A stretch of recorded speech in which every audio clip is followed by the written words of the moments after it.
नमस्कार मानसी श्रुति न्यूज को स्वागत। आसंता काली एक लघुचाप प्रभाव में राज्य में मध्यम धरण वर्षा हेबार संभावना 11 पर कमिपारे वर्षा। घूर्णिबलय प्रभाव में लगी रही वर्षा आगामी 4 दिन पर राज्य में मेघुआ पाग देखा सह विभिन्न स्थान में आलुकारू मध्यम धरण वर्षा हो पारे। आगामी 24 घंटा भितर राज्य में किसी स्थान में बर्षिबार संभावना रही। बिजुली गड़गड़ी सह 30 किलोमीटर बेगर पवन बहिबार संभावना रही।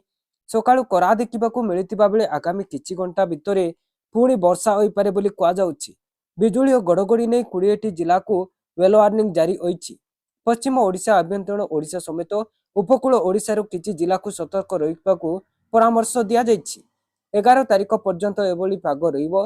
यापरे पागरे परिवर्तन आसीपारे बोली कहुछि। तेबे आसंता काली एक घूर्णिबलय सृष्टि हेबो बोली कहुछि।